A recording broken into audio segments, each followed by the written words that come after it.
Bonsoir mesdames et messieurs, bienvenue au journal. Voici le sommaire de ce soir. Mouvement d'humeur lors de la fermeture des Jeux FENASCO A à Ngaoundéré. Une entreprise de restauration revendique le paiement de ses factures. Une semaine après la célébration de la Pâque, les chrétiens catholiques du monde célèbrent la miséricorde. Nous aurons dans ce journal l'ambiance de cette célébration chez des chrétiens de Douala. Voilà pour les titres de ce dimanche.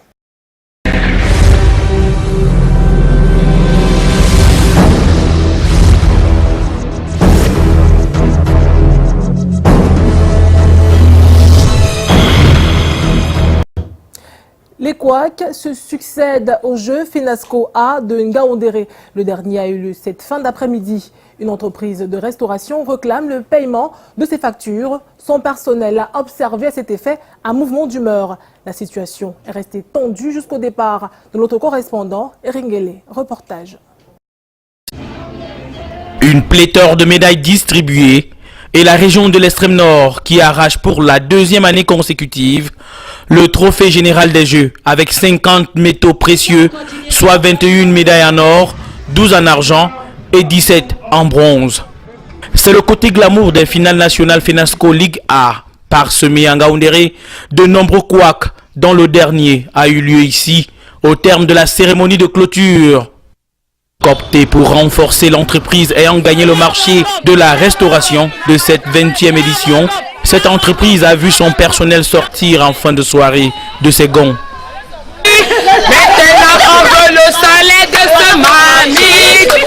La facture d'une semaine de compétition n'était pas soldée. Le comité d'organisation qui va nous gérer, mais apparemment, personne ne nous compétent. Jusqu'à notre départ autour de 18 h ce 8 avril, la situation est restée tendue. Il y a les ampoules, regardez tout ça, regardez. Une semaine que le PSC est ici. On se disait chez moi à 5 h. Pourquoi on s'allie la femme si comme ça? On n'a pas mangé, on a laissé nos enfants. Plus de 400 millions de francs CFA de budget pour une compétition qui a souvent irrité les athlètes, comme ici dans ce dortoir, dénué de portes et de cadenas. Non, pas du tout. Les portes ne se ferment pas. On ferme ces marins. Exit Ngaoundéré, place à Bamenda, a révélé la ministre des Enseignements secondaires qui devrait commencer par sanctionner ces manquements. La ministre des Enseignements secondaires, Pauline Nalova-Lyonga, a annoncé au terme de ces Jeux FENASCO A que les finales nationales 2019 auront lieu à Bamenda, dans le nord-ouest. Ce sera la 21e édition. Puisque nous parlons de sport, intéressons-nous à la Coupe de l'Unifac Yaoundé 2018. Le Cameroun affrontera mardi prochain le Congo-Brazzaville dans le cadre des demi-finales. Le match se jouera au stade militaire à partir de 15 h 30. Les Diables Rouges du Congo, champions à titre de l'Unifac, avaient affronté les Lionceaux l'année dernière. La rencontre s'était soldée sur un score de 1 but partout. En religion, une semaine après la Pâque, les chrétiens catholiques célèbrent la miséricorde divine. C'est depuis 2001 que cet événement est entré dans l'agenda de toutes les églises catholiques du monde. Sainte Faustine, une religieuse de nationalité polonaise, en est l'apôtre. Je vous propose de découvrir comment la miséricorde a été célébrée dans une paroisse de Douala. C'est dans ce reportage de Monique Naoussi. La miséricorde divine révélée à Sainte Faustine par Jésus pour le salut de l'humanité. D'après une décision du pape Jean-Paul II, la fête de la miséricorde divine est célébrée une semaine après la fête de Pâques, et ça date depuis 2001. Pour cette édition à Douala, la paroisse Sacré-Cœur de Dokpassi II accueille les apôtres de la miséricorde divine du diocèse, ainsi qu'une dizaine de prêtres qui ont concélébré en compagnie de l'aumônier national de la miséricorde divine. La miséricorde divine s'adresse à tout croyant, je dirais même à tout homme, parce que Dieu sauve toute l'humanité par sa miséricorde, dans ce sens que ce n'est pas parce que nous méritons. Si on tient même compte de nos actes, nous ne méritons pas d'être aimés par Dieu. Mais lui commence à nous aimer quand nous sommes pécheurs. Et c'est là où cet amour devient incompréhensible. Donc Dieu envoie son Fils pour venir sauver l'humanité sans exception. Qu'est-ce qu'il faut? Il faut tout simplement s'ouvrir à cet amour de Dieu, accepter cette miséricorde qu'il nous propose. Miséricorde divine, éternellement je chanterai. Le slogan du mouvement. La mobilisation autour de cette fête comble les attentes des organisateurs. C'est une grande joie de savoir qu'aujourd'hui, beaucoup d'hommes commencent à comprendre l'importance de la miséricorde de Dieu. Dis donc merci d'abord à mon archevêque, Monseigneur Samuel Klida, archevêque métropolitain, qui m'a confié cette charge. Merci à tous les apôtres qui ont écouté notre vivant appel des quatre coins de Douala. Vous avez vu, ils sont venus pour célébrer, avoir accueilli la miséricorde et la transmettre par ces joies, par ces sourires. Vraiment, ce sont ces mots, ce sont ces gestes que je dis merci. Merci à tous ces apôtres. Merci surtout aussi à Canada que vous avez accompagné durant les conférences. Et ce grand jour, dans votre société, dans votre maison de communication, pour que vous aussi compreniez que l'appel que le Seigneur nous tend, l'appel que nous adresse, vous concerne également. Savoir transmettre le message avec passion, avec amour, pour que ceux qui vous écoutent, ceux qui vous suivent, se sentent touchés, interpellés. Ce jour est aussi la fête de Thomas, car après son incrédulité face aux nouvelles de la résurrection de Jésus, il a reconnu la royauté de ce dernier.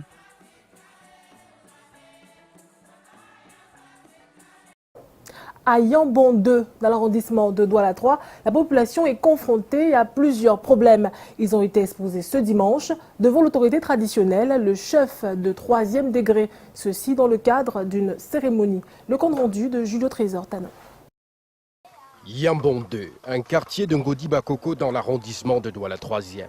Jadis désert et envahi par la broussaille, depuis peu la localité vit son essor avec le boom démographique. Mais Yambon 2 est très vite rattrapé par les problèmes d'urbanisme. La difficulté majeure que nous avons ici dans notre quartier est celle de l'adduction d'eau. Nous n'avons pas d'eau potable et aussi nous avons ce problème d'électricité. D'où nous sollicitons un transformateur pour avoir de l'énergie, de la bonne énergie ici dans notre quartier. Nous avions besoin de reprofilement des routes dans nos quartiers, dans nos différents quartiers ici. La sécurité dont on vient de parler, avoir de la propreté au quartier, donc les bacs à ordures. Didolian se présentait à Sa Majesté Koloto Eba Zakari, en tournée, chef traditionnel de 3e degré de la collectivité de Ngodi Bakoko installée il y a 1 an. Je pense que le chef traditionnel que je suis a le droit d'être proche de ces populations, donc il voudrait dire les écouter. C'est pourquoi j'ai rassuré aux populations que j'ai pris connaissance des faits. Je remettrai acquis des droits pour les soucis élaborés pour cette journée. Malgré les problèmes qui existent, le vivre ensemble à Yambon 2 est une réalité. Nous vivons vraiment en famille. Ici, il n'y a pas de distinction de race ni de tribu. Nous vivons en famille, nous sommes solidaires. Tous les habitants vivent ensemble, main dans la main. La tournée de prise de contact de Sa Majesté Koloto Eba Zakari va se poursuivre dans les autres quartiers de sa zone de commandement, dans Ngodi Bakoko, tout le long du mois d'avril. J'ai été licenciée suite à mon handicap. C'est l'un des cas pratiques qui orientait les débats ce week-end au Handicafé. C'est un atelier rendu à sa 2e édition avec comme objectif d'appeler les chefs d'entreprise à créer des postes adaptés aux handicapés. La rencontre tenue ce week-end à Douala incitait également ces personnes handicapées à dépasser leurs limites pour devenir des modèles. Monique Naoussi. Janvier Alfred Ngalem Bok, malvoyant. Il est avocat. Ange Romain Diazette est malvoyant. Il est artiste et travailleur social. Et Virginie Toko est une personne à mobilité réduite. Elle est enseignante. Des exemples qui font dire aux exposants de la 2e édition de Handicafé que les personnes présentant un handicap ne doivent pas inspirer de la pitié, mais susciter le respect des autres. L'handicap physique n'inhibant pas tous les autres talents de la personne. Il ne faut pas se focaliser sur la porte fermée, donc qui est l'handicap, mais c'est de regarder les ouvertures, les autres possibilités. Ça peut être le chant, ça peut être les talents d'artistes, ça peut être l'écriture. Bref, ils ont des talents. Ils ont des talents. Et à partir de là, s'ils identifient ces talents et puis valorisent. Mon thème c'était « How great leaders and entrepreneurs are crazy. J'ai demandé qu'ils aient un grain de folie et qu'ils sortent de la zone de confort, qu'ils bousculent les statu quo et voilà, qu'ils deviennent maîtres de leur destin. Bien entendu, ils ont besoin de l'accompagnement des institutions, ils ont besoin de l'accompagnement des entreprises. Les témoignages de ce Handicafé deuxième édition portent essentiellement sur les cas de licenciement suite à un handicap, le rejet des candidatures motivées par un handicap, d'où le plaidoyer des organisateurs. 90% des personnes en situation de handicap selon le PNUD sont sans emploi, vivent dans la débrouillardise. Donc notre objectif c'est de réunir les entreprises pour pouvoir présenter déjà ces problématiques et ensuite pour trouver ensemble des solutions, pourquoi pas accompagner ces personnes dans le recrutement, dans les projets qu'elles initient. Je souhaite que le président de la République du Cameroun puisse nommer les personnes handicapées aux instances de décision. Parce que seules les personnes handicapées comprennent les problèmes des personnes handicapées. Que ce soit sénateurs, que ce soit députés et même les maires. Les responsables RH conviés à cet atelier appellent les personnes présentant un handicap à dépasser ce qui est perçu comme une limite. Car en définitive, l'entreprise recrute la meilleure compétence. Faisons un tour dans la région de l'Ouest. Là-bas, on parle de l'adoption du compte administratif de Fombot. Plus d'1 milliard de francs CFA pour une exécution de plus de 80%. L'investissement est visible de ce côté à travers l'amélioration des routes, la réhabilitation des écoles, la construction des forages et des marchés. Le reportage est signé Junior Ossin et Joya Nordine. Plus d'1 milliard de francs CFA, telle est la somme qui se lève dans le compte administratif de la commune de Fombot, situé dans le Noun pour l'exercice 2017. Les recettes, quant à elles, ont connu l'augmentation d'une valeur de plus de 18 millions de francs CFA par rapport à l'année 2016. 2017, le plan d'investissement en ligne a été exécuté presque à 80%. Vous voyez des ponts, vous voyez des écoles, vous voyez des bancs, vous voyez les routes, les villages qui ont totalement été tracés. Ce qui, je veux dire que 2017 a été mon année et le perspective d'avenir de 2018 sera encore plus important. La construction des routes, des forages, des hôpitaux, des écoles en Kondombeng, en Djimboueng 1 et Djimboueng 2, la création de la gare routière, les travaux d'assainissement, d'hygiène et de salubrité sont là, entre autres, les actions menées jusqu'ici par la commune de Fombot. Ils avaient des difficultés pour atteindre la nappe d'eau qui puisse jaillir de l'eau pour que les gens puissent en consommer. Mais nous, avec notre expertise, avec les prestataires et les ingénieurs qu'on a commis pour ce travail, ils ont pu trouver de l'eau à ce point. Pour sa part, l'autorité administrative a invité l'exécutif communal de Fombot à créer des marchés à l'axe Baganté-Fombot, nouvellement créé par l'État camerounais. Question de booster davantage les recettes de la dite commune. On se serait cru au 8 mars à Bolunga, dans le département de Manko. Les femmes Malimba ont pris d'assaut les abords du fleuve Sanaga pour se faire entendre. C'est à l'occasion de la semaine culturelle Malimba. Plusieurs activités étaient à l'ordre du jour, mais deux seulement ont retenu l'attention de notre reporter, Yvonne Katinken. Les femmes Malimba préservent jalousement leur culture et leur tradition. Elles ont démontré le temps d'un week-end sur les eaux de la Sanaga au cours d'une semaine culturelle qui a été l'occasion d'exposer leur savoir-faire. L'épreuve de natation a été l'une des grandes attractions. Les femmes sont de tous les âges. Elles plongent dans les eaux.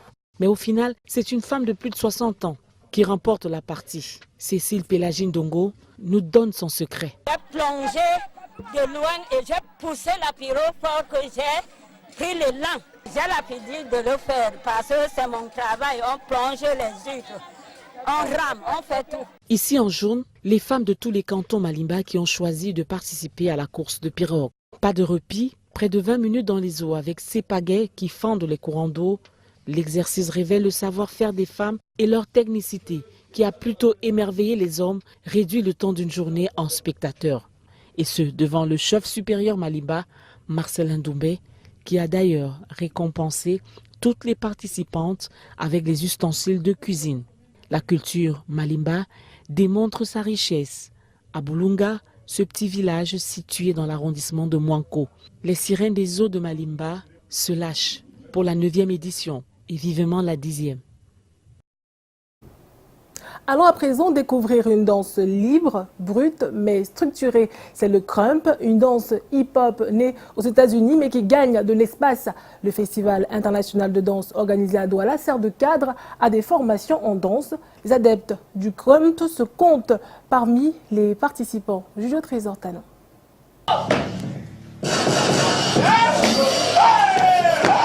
Ceci n'est pas une séance de délivrance dans une église de réveil, mais un atelier de formation dédié au krump, une danse hip-hop qui gagne de plus en plus du terrain.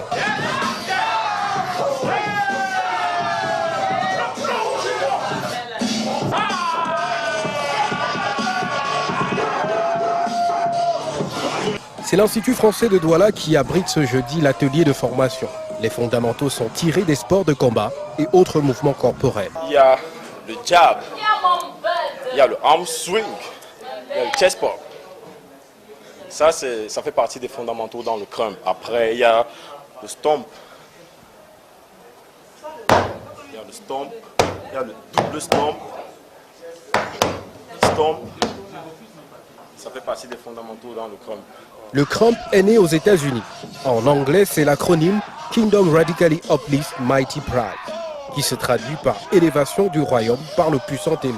Véritable mode de vie au pays de l'oncle Sam et dans le monde à la dimension spirituelle. Voilà. Le krump, c'est une danse hyper agressive. On utilise beaucoup les émotions pour danser dessus. C'est une danse qui te permet d'évacuer, tu vois. C'est basé sur le ressenti, comment tu as passé ta journée. Les danseurs sont de plus en plus nombreux au Cameroun et s'expriment dans divers clips d'artistes de renom. J'ai commencé à faire du coupé décalé et après maintenant, quand j'ai rencontré la famille hip-hop, vraiment j'ai été très fier parce qu'ici là il y avait vraiment des échanges. Plein d'hommes, donc du coup c'est un privilège pour une femme de faire ce sport-là, donc c'est juste magnifique, c'est tout. Le Festival international de danse hip-hop prévoit à l'Institut français du Cameroun antenne de Douala des projections, des concerts et découvertes où d'autres styles de danse hip-hop sont présentés au public.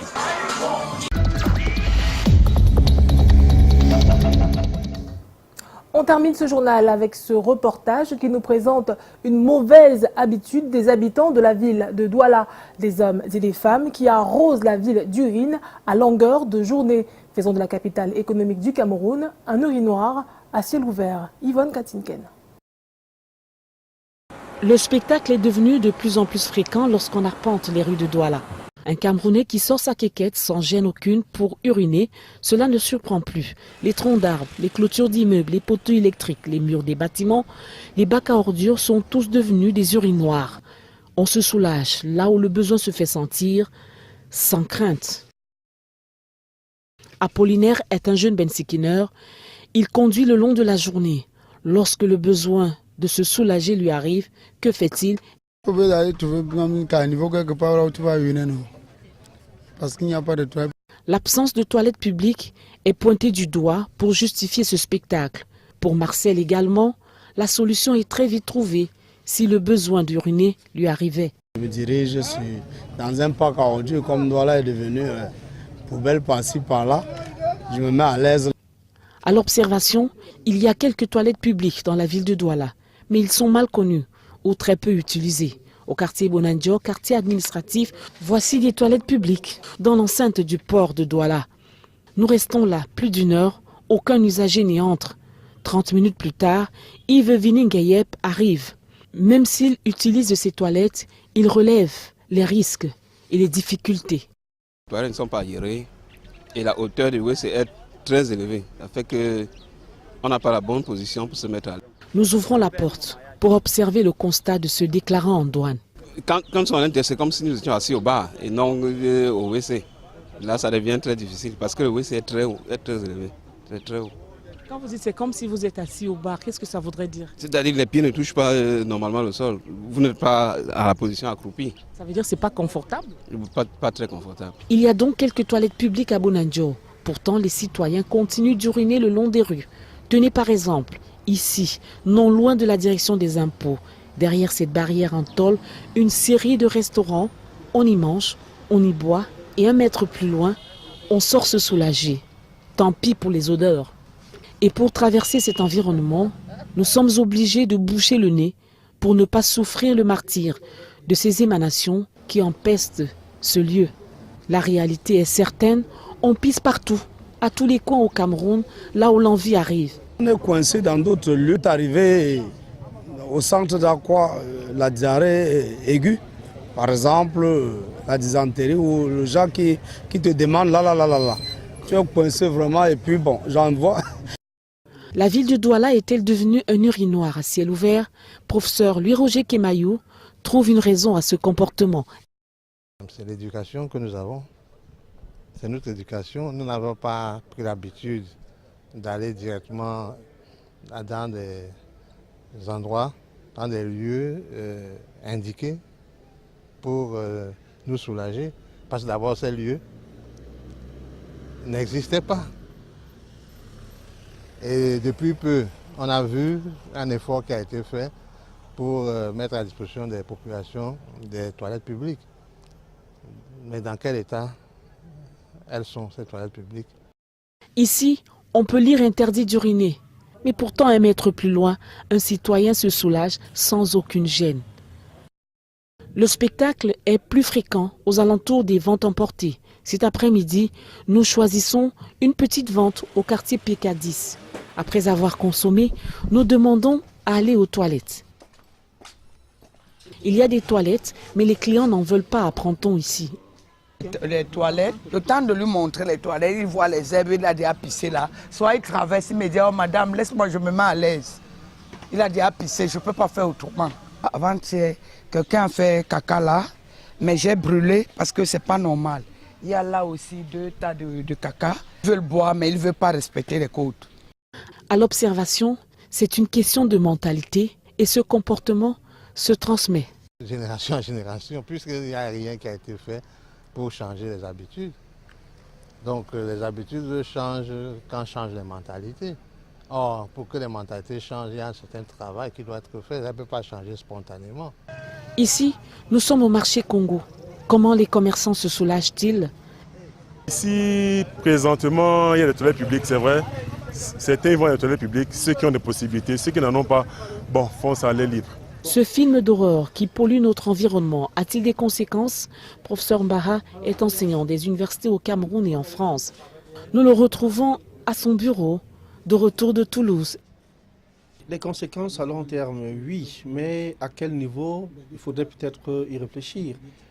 Il y a plusieurs autres facteurs de pollution de l'environnement. À Douala, il y en a la ville industrielle, la pollution atmosphérique, les mototaxis et bien d'autres facteurs liés à la gestion des déchets solides. Tout cela fait que le niveau, la représentativité des urines, par exemple, ou des déchets humains que l'on met un peu partout, n'est pas grand-chose par rapport à tous ces autres facteurs de production de la pollution. Doit-on conclure qu'il n'y a pas de conséquences à ce comportement? Il n'est pas honorable que les individus aillent déverser des urines partout. Au plan social, ça pose un problème d'image de la ville, ça pose un problème d'identité. Nous prenons la route pour Douala 2e à Niobel. Nous retrouvons Kléber Fabo. Après quelques années au Gabon, il redonne une vie confortable à son quartier de naissance. Il a obtenu la construction des toilettes publiques par l'autorité municipale. Malheureusement, les Niobellois y rentrent à peine. Les gens pissent, je les pousse même. Je dis, venez pisser là, vous ne payez même pas. Venez pisser. Hein? Que de pisser dans la rigole c'est moi qui nettoie. Comme ils boivent les vins des villages là, et pissent partout. Nous prenons le chemin de retour. Au carrefour Kongmondo, durant l'interview du jeune Moussa, observez ce geste du mototaximan qui arrive subitement en choisible jaune. Les images valent mieux que les mots, le spectacle est désolant, mais on l'a transporté quelquefois hors de nos frontières. Lorsqu'on lui demande pourquoi les Européens ne pissent pas partout, Professeur Kemajou nous sort une vérité avec beaucoup d'ironie. Je ne sais pas comment ils font. Ils doivent avoir des couches, hein, les Français. Parce que moi, je me suis retrouvé gare du Nord, ou à Charles de Gaulle, pas dans la gare même, à peine de descendre du train, je suis pris d'envie. Je fais quoi? J'ai cherché un endroit, hein, moi, en France, j'ai cherché un endroit pour me soulager parce que je ne pouvais pas faire autrement. C'est donc la fin du journal. Juste après, vous aurez la reine. Rodrigue Tonguet reçoit ce soir Hilaire Kamga. Rodrigue, bonsoir à vous et à toute l'équipe de Yaoundé.